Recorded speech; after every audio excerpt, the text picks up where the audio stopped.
Hi guys, അങ്ങനെ നമ്മൾ ചാൽ ബീച്ചിലേക്ക് പുറപ്പെട്ടു. ഓണാഘോഷത്തിൻ്റെ ഭാഗമായിട്ട് പോകുന്നതാണ്. കഴിഞ്ഞ വീഡിയോസ് കണ്ടവർക്ക് മനസ്സിലായിട്ടുണ്ടാവും. അപ്പോൾ നമ്മൾ അവിടെ എത്തി. ഒട്ടുമിക്ക എല്ലാവരും പോയി കഴിഞ്ഞിരുന്നു. നമ്മൾ ലേറ്റ് ആയിരുന്നു പോകാൻ വേണ്ടിയിട്ട്.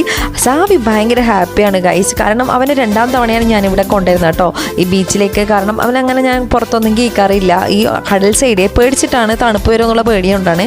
അങ്ങനെ നമ്മൾ കുറച്ച് അവിടെ സ്പെൻഡ് ചെയ്തു. അമ്മയില്ല കേട്ടോ, അച്ഛനും ഞാനും മാത്രമേ ഉള്ളൂ.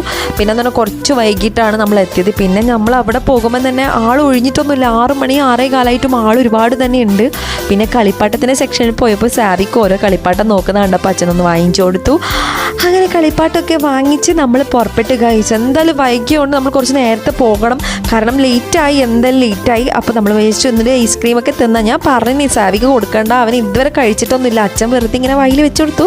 ഞാനൊരു കോണും അച്ഛനൊരു സിപ്പപ്പ് പോലത്തെ ഐസുമാണ് വാങ്ങിച്ചത്. അങ്ങനെ നമ്മൾ പുറപ്പെട്ട് കഴിച്ച് ലേറ്റായി. അപ്പോൾ ഇന്നത്തെ ഓണാഘോഷം കഴിഞ്ഞു.